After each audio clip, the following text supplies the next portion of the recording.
প্রবাসীদের জীবনে মারাত্মক তিনটি ভুলের কারণে দেশে আসার পরে বাকি জীবন তাকে দুর্বিষহভাবে কাটাতে হয়। সুতরাং যারা প্রবাসে আছেন, কান খুলে আপনাকে খেয়াল করতে হবে যে আপনি প্রবাসে থাকা অবস্থায় আপনার জীবন চলে যাক, কিন্তু এই তিনটা ভুল আপনি কখনো করবেন না। যদি করেন, দেশে আসার পরে বাকি জীবনটা কষ্টের মধ্যে আপনাকে কাটাতে হবে। অনেক ভাইরা দেখি 10 বছর বিদেশ করে, 15 বছর পর্যন্ত বিদেশ করে, দেশে আসার পরে রিক্সা চালাইতে হয়, সিএনজি চালাইতে হয়। কি করবে? তার কাছে কোনো সম্পদ নাই, কিছু নাই, সে কি করবে? কিন্তু প্রবাসী ভাইরা কেন প্রবাসে থাকে? এই কারণে থাকে যে 20টা বছর কষ্ট করি, বাকিটা জীবন বসে বসে খাবো, কিন্তু আর হয়ে ওঠে না। তার কারণ হচ্ছে মারাত্মক তিনটা ভুল তারা করেই থাকে। প্রথম নাম্বার যে ভুল, সেটা হচ্ছে গ্রামের এক কোনায় তার বাড়ি, সেখানে 2 কোটি টাকা খরচ করে ডুপ্লেক্স বাড়ি করছে। তো তার জীবনের সমস্ত অর্জিত সমস্ত সম্পদ দিয়ে গ্রামে আপনি কেন ডুপ্লেক্স বাড়ি করবেন? 2 কোটি 5 কোটি টাকা খরচ করে ডুপ্লেক্স বাড়ি করছে, পরবর্তীতে এটা আর কোনো কাজে আসে না। তার দেশে আসার পরে এই বাড়ি দেখে দেখে সে পানি খাবে।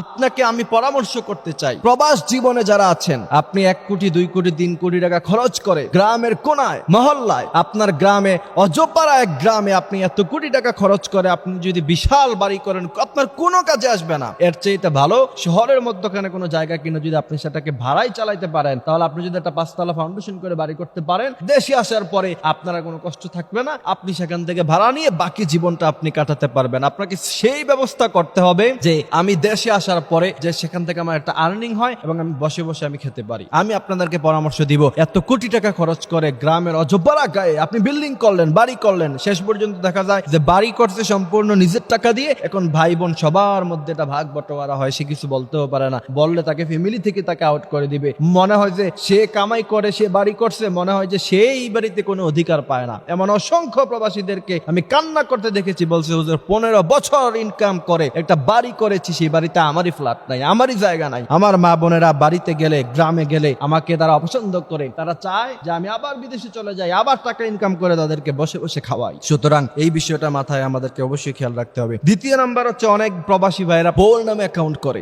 আমার কাছে যে কত অবজেকশন এমন এসেছে, বউর নামে অ্যাকাউন্ট করেছি, বউকে খুশি রাখার জন্য কি করব? 10 লাখ 15 লাখ 20 লক্ষ টাকা নিয়ে সে অন্য একজন পুরুষের সাথে পরকীয়া করে সে চলে গিয়েছে, এখন আমি কি করব? এই ভুলটা আপনারা কখনো করবেন না। আপনি ভাই দেশে আপনার নিজের নামে অ্যাকাউন্ট করেন, অথবা আপনি অন্য কোনো সিস্টেমে আপনি টাকা পাঠান। আপনার স্ত্রীর নামে অ্যাকাউন্ট করতে আমি কখনো বলি না। স্ত্রীর নামে অ্যাকাউন্ট করে হাজার হাজার মানুষ জীবনের সমস্ত সম্বল হারিয়ে ফেলেছে, তারপরে এই ভুল কেন করবেন? আপনি অন্য সিস্টেমে টাকা পাঠান, আপনি অন্য ব্যবস্থা নেন, কিন্তু আপনার স্ত্রীর নামে অ্যাকাউন্ট আপনি করতে পারেন যে তোমার নামে অ্যাকাউন্ট করছি, তোমাকে যেই পরিমাণ ভরণ পোষণ দেওয়া দরকার সেই পরিমাণ টাকা তোমার অ্যাকাউন্টে আমি দিয়ে দিব, বাকিটা তো আপনার অ্যাকাউন্টে থাকুক। আপনি যেই দেশে থাকেন সেই দেশে থাকুক, দেশ থেকে যখন আসবেন তখন ভিন্ন ব্যবস্থায় সেই টাকা আপনি দেশে আনেন, কোনো সমস্যা নাই। সুতরাং এই বিষয়টা আমাদেরকে খেয়াল রাখতে হবে। তারপরে আমাদের প্রবাসী ভাইরা দেখা যায় যখন বিয়ে করে বিশাল খরচ করে, এরা যেই কোনো কাজে বিশাল খরচ করে, অনেক দামি দামি জিনিস কিনে, ইলেকট্রনিক্স জিনিস, টাকা অপচয় কারে কয় প্রবাসীদেরকে দেখা যায়। এবং তাদের কাছে মানুষেরা ছোটখাটো জিনিস আশা করে না, তাদের কাছে আশা করে অনেক বড় জিনিস। 1000 2000 টাকার মামলা নিয়ে তাদের কাছে যায় না, 20,000 30,000 টাকার মোবাইল লাগে তার। এখন এটা প্রবাসী ভাই থাকলে তার কাছে চায়, বোনেরা চায়, এবং বড় বড় আবদার নিয়ে তাদের কাছে যায়। আরে বেটা, সে সারা দিন কষ্ট করে, সারা মাস কষ্ট করে, যেই পরিমাণ টাকা ইনকাম করে, সারা মাসের ইনকাম দিয়ে তোমার একটা মোবাইল কিনে দেওয়া লাগছে। সুতরাং আমরা এই বিষয়টা আমরা খেয়াল রাখবো। মনে রাখবেন, আপনার সচ্ছলতার অবস্থায় আপনি হাজারো মানুষকে করেন, আমার কোনো সমস্যা নাই, কিন্তু এমন ভাবে করতে বিশ্বনবী সাল্লাল্লাহু আলাইহি ওয়াসাল্লাম নিষেধ করেছেন, যার কারণে নিজেই আপনি কষ্টের মধ্যে পড়তে হয়। এই পরিমাণ সম্পদ দান করতে বিশ্বনবী নিষেধ করেছেন, যেই পরিমাণ সম্পদ দান করলে আপনি নিজে ফকির হয়ে যাবেন। মৃত্যুর আগে এক সাহাবা রাদিয়াল্লাহু তাআলা আনহু